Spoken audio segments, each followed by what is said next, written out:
प्रभु श्री राम हनुमान जी के हृदय में सत्य कहा था हनुमान जी ने। धन्य है हनुमान।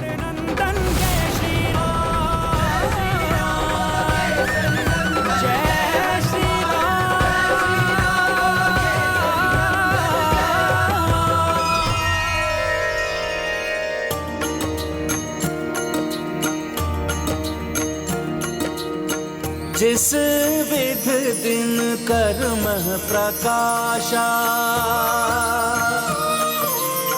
सो कपिउर्मः राम निवासा। अवध बिहारी श्री रघुराई, रोम रोम बजरंग बसाई। राम सिया राम जय हनुमान। राम सिया राम जय हनुमान।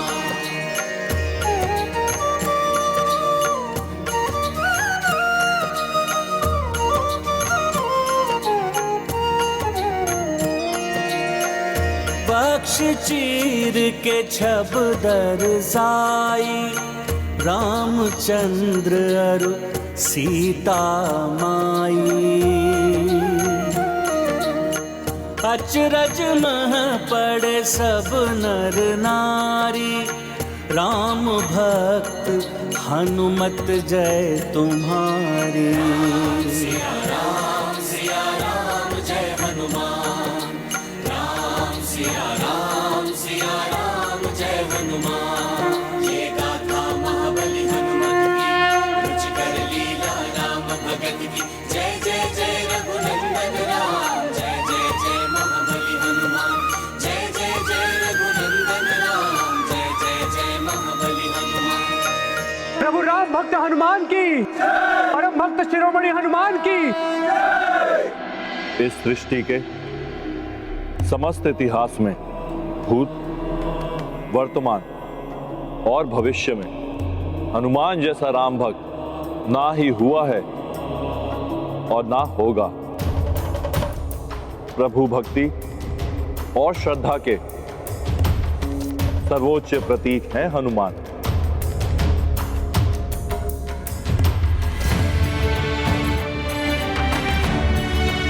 राम भक्त हनुमान, मेरे एक प्रश्न पर आपने अपने हृदय से प्रभु को प्रकट कर दिया। अब मैं तो क्या, अनंत काल तक आपकी भक्ति पर कोई प्रश्न चिन्ह नहीं लगाएगा।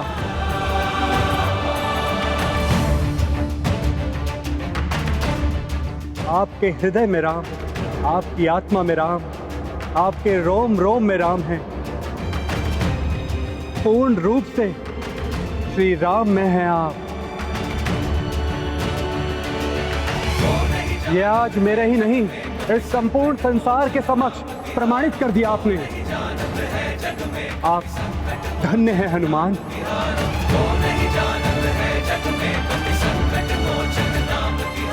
देखिए प्रभु, यही है मेरा एकमात्र सत्य।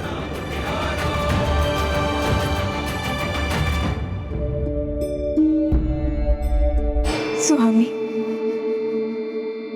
अपने भोले हनुमान को देखिए, आपकी भक्ति में ऐसा लीन है कि पीड़ा का तनिक अनुभव भी नहीं हो रहा है उसे।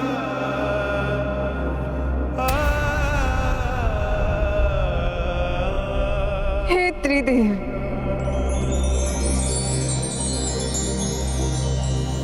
हे त्रिदेवियों,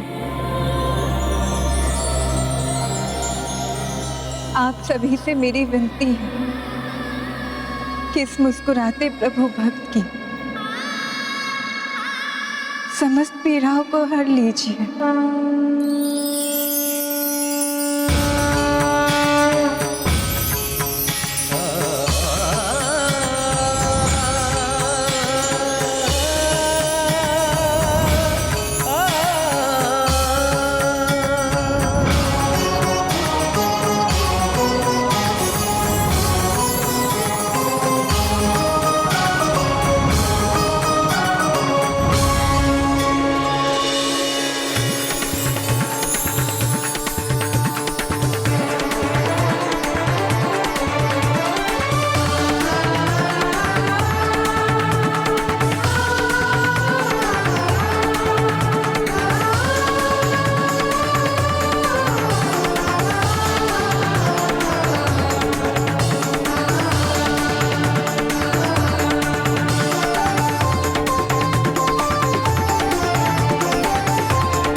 हनुमान, मत छुओ इन मोतियों को,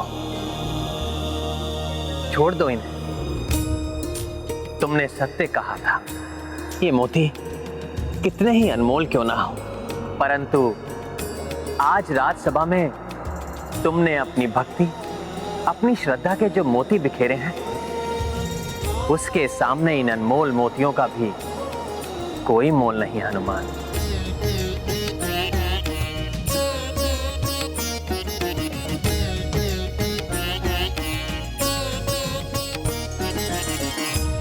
पुत्र हनुमान, मैं तुम्हें वरदान देती हूँ, अपने वक्ष को चीरकर प्रभु श्री राम की छवि दिखाने के तुम्हारे इस पराक्रम की कथा तब तक कही जाएगी जब तक संसार में प्रभु श्री राम की गाथा गाई जाएगी।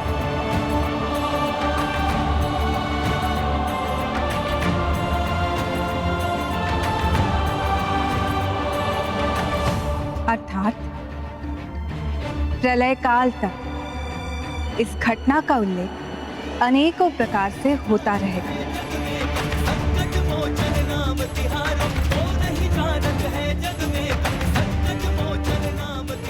राम भक्त हनुमान की, राम भक्त हनुमान की, राम भक्त हनुमान की।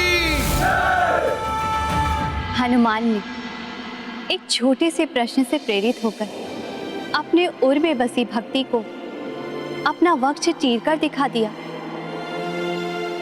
अर्थात जिनकी सोच में भक्ति हो उनके मन में राम मिल ही जाते हैं, एवं जिनकी सोच में खोट हो उनके हृदय से रावण रूपी राक्षस ही उत्पन्न होते हैं।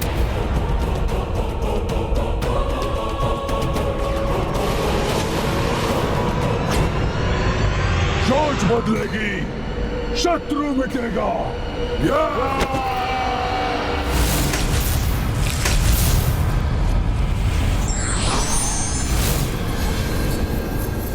निशाचरी सोच का संचार करने, शत्रुओं का संहार करने आ गया निशाचर निकुंभ।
मेरे राक्षसों, कुंभकर्ण पुत्र निशाचर निकुंभ तुम्हें आदेश देता है, एकत्रित हो जाओ यहाँ।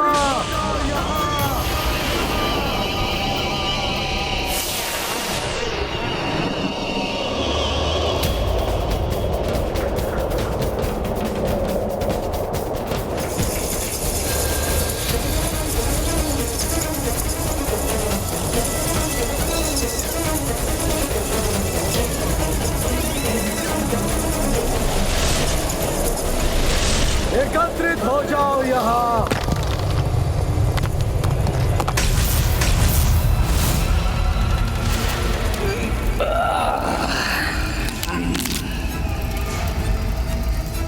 किसने किया हम राक्षसों का आवाहन? हम राक्षसों को इस विपदा काल में कौन पुकार रहा है? कौन हमें पुनः एकत्रित करना चाहता है? वो आ गया जिसकी हमें प्रतीक्षा थी, जो पुनः राक्षसों का उद्धार करेगा। देखो, ये संकेत देखो। सुनो, ये स्वर सुनो। या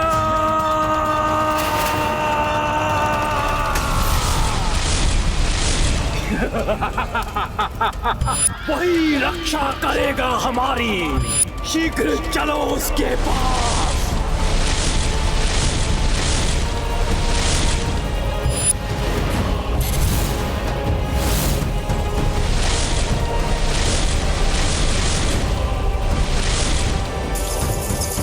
शीघ्रता करो।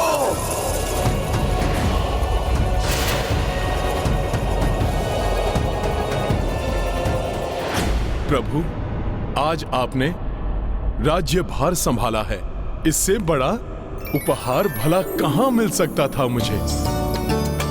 प्रभु, मेरी तो मात्र इतनी इच्छा है कि जिस राम राज्य की परिकल्पना आपने की है, मैं उसकी स्थापना में अपना योगदान दे सकूं, ताकि संसार के कोने कोने में विस्तार हो राम राज्य की सोच का।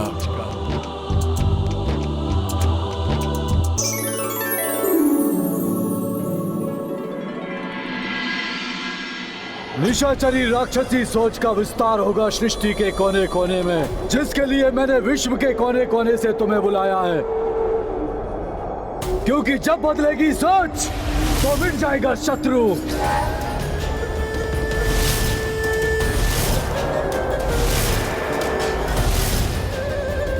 वही छल करेंगे हम, उसी कपट माया को अपनाएंगे हम, जिससे विष्णु ने त्रिपुरासुरों का अंत किया था। तारकासुर के 3 पुत्र विधुनमति, तारकाक्ष और कमलाक्ष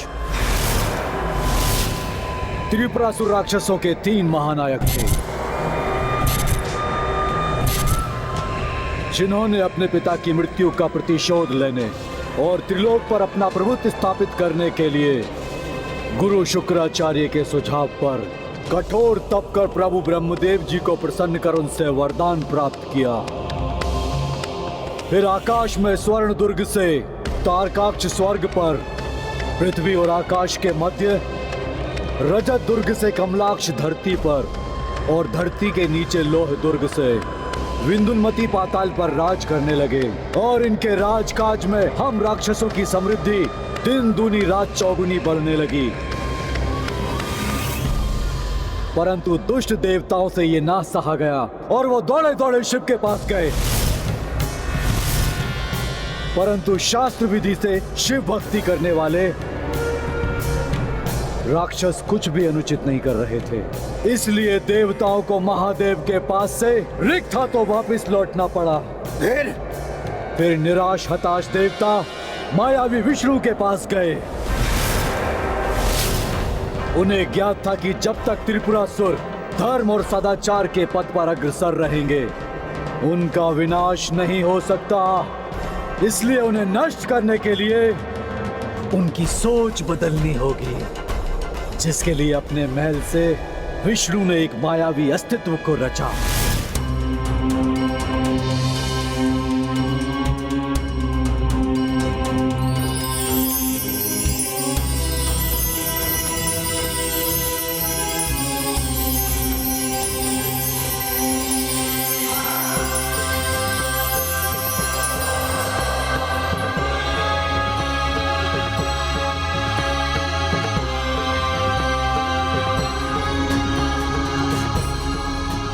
जन्म के उपरांत उस अस्तित्व ने अपने नाम और अपने जन्म का प्रयोजन पूछा।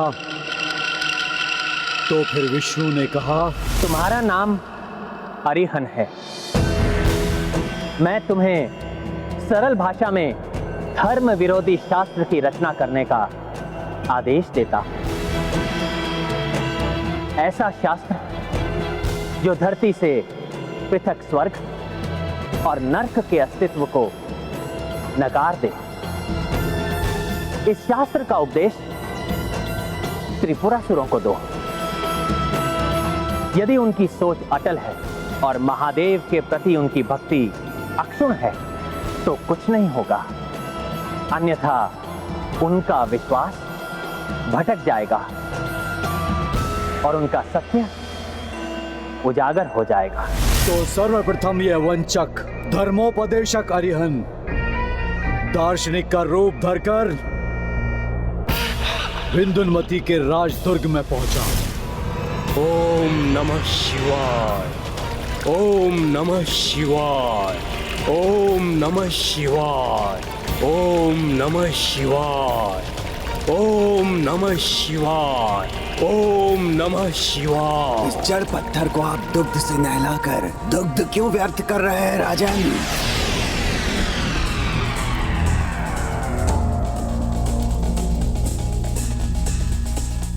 अगर दुग्ध बहाने की इतनी ही इच्छा है तो स्वयं दुग्ध से स्नान कीजिए। सुख भोगिए राजन, सुख।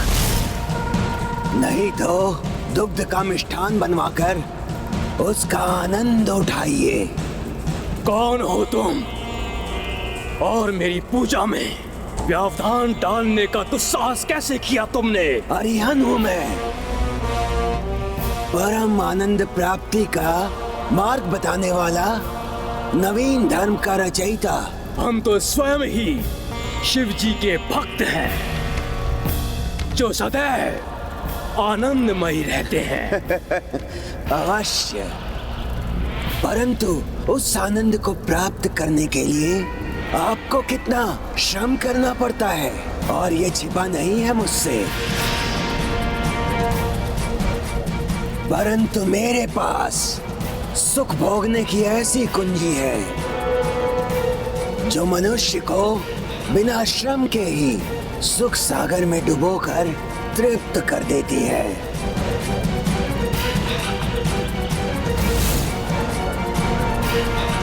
एक एक करके वो अरिहन तीनों भ्राताओं के पास गया, उन्हें वही परमानंद की कथा सुनाई और उनका ध्यान शिव आराधना से हटाने के लिए उन्हें अधर्म मार्ग पर चलने का उपदेश दिया।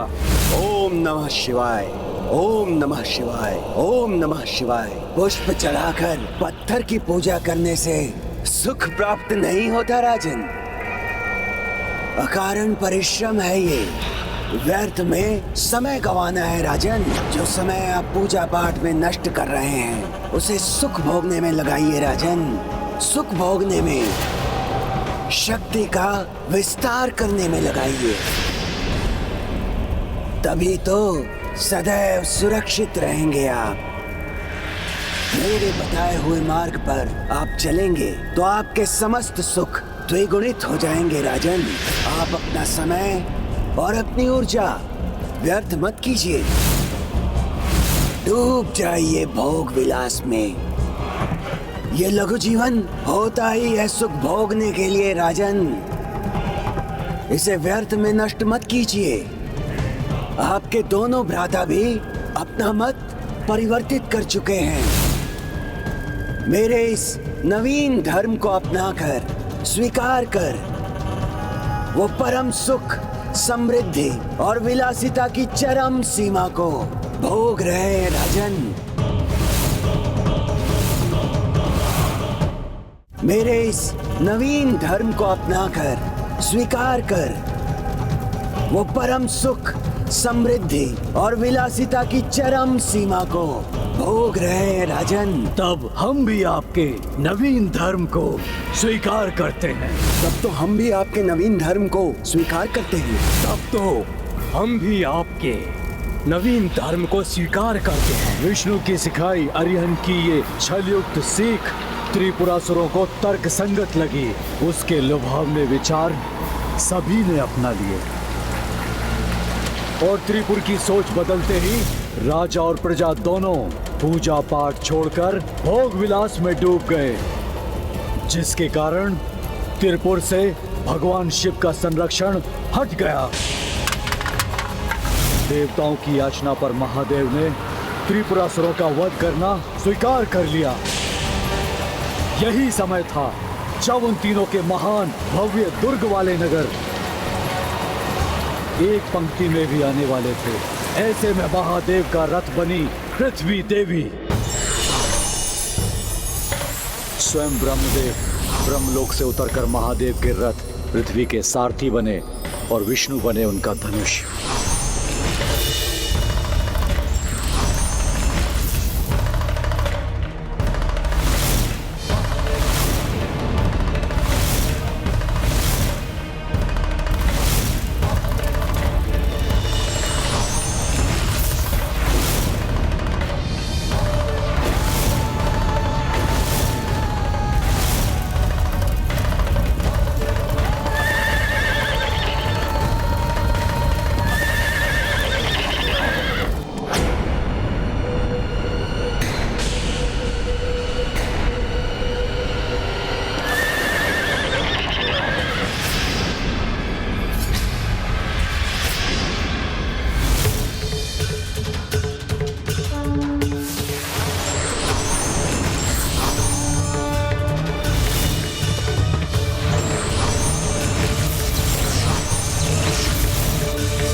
सोच बदलकर विष्णु ने त्रिपुरासुरों के संहार का उपाय किया। राम ने धर्म की सोच का प्रचार कर वानरों का सहयोग पाया। वैसे ही हम भी अपनी निशाचरी सोच से धर्म का विनाश कर अधर्म का विस्तार करेंगे। राम की सोच मिटेगी तो राम भी मिट जाएगा।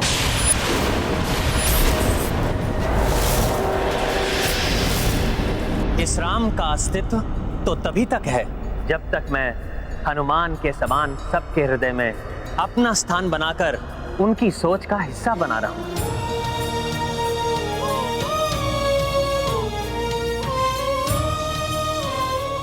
मैं बस एक इसी ध्येय को धारण कर अपने राज्य की सेवा करता रहूंगा।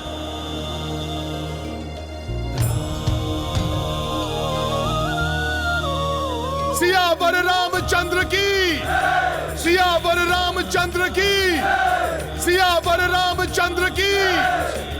मर्यादा पुरुषोत्तम श्री रामचंद्र की, मर्यादा पुरुषोत्तम श्री रामचंद्र की, मर्यादा पुरुषोत्तम श्री रामचंद्र की, मर्यादा पुरुषोत्तम श्री रामचंद्र की। आज जहाँ जहाँ राम की जय जयकार हो रही है वहाँ वहाँ कल हमारी जय जयकार होगी। हमारी जय जयकार होगी। हमारी जय जयकार होगी। हमारी जय जयकार होगी। हम उनके शरीरों पर नहीं, उनकी आत्मा और विचारों पर, उनके मन पर आक्रमण करेंगे। अयोध्या में धर्म पर आधारित राम राज्य स्थापित होगा।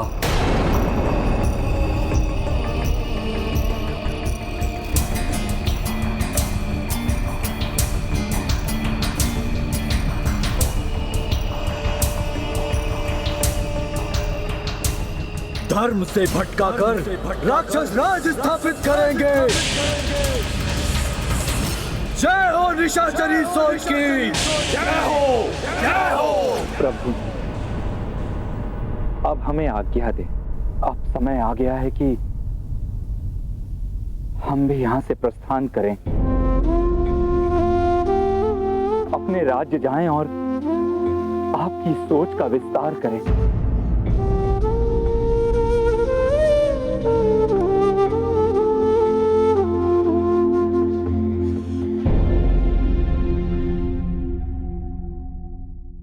प्रभु, यहाँ आकर आपको देखकर जो कुछ सीखने और समझने का अवसर प्राप्त हुआ, उसके परिणाम स्वरूप हम अपनी प्रजा की अच्छी सेवा कर सकेंगे। प्रभु,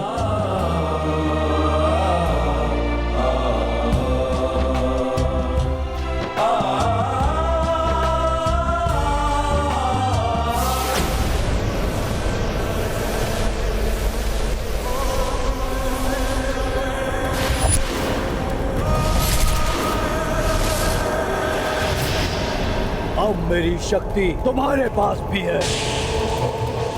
जाओ विश्व के कोने कोने में विषपूर्ण काली निशाचरी सोच का विस्तार करो, अधर्म का विस्तार करो, सोच बदलो,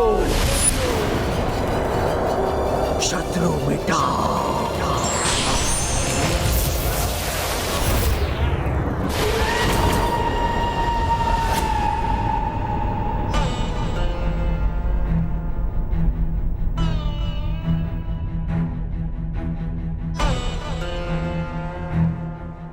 समय हो गया है, जाना अनिवार्य है। परंतु सत्य कहूं प्रभु, अयोध्या छोड़कर जाने का मन नहीं कर रहा है। मैं भी आप सभी से विलग नहीं होना चाहता, परंतु आप में से किसी को रोक भी नहीं सकता।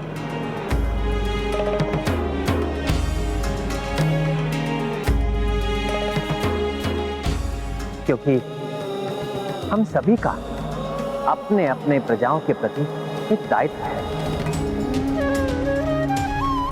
जिसे निभाने के लिए हमें वहां होना आवश्यक है। इसलिए अपने अपने राज्यों का जो पदभार आप सब पर है, उसे निभाने के लिए तो आपको लौटना ही होगा।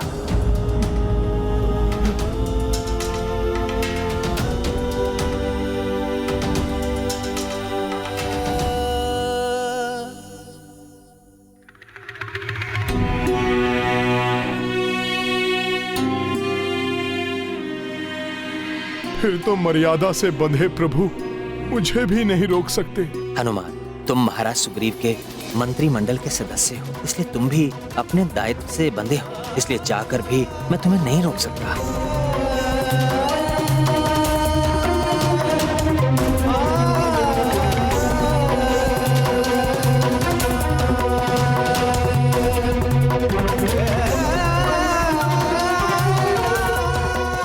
मर्यादा का पालन करना प्रत्येक व्यक्ति का कर्तव्य है, चाहे राजा हो या सामान्य नागरिक।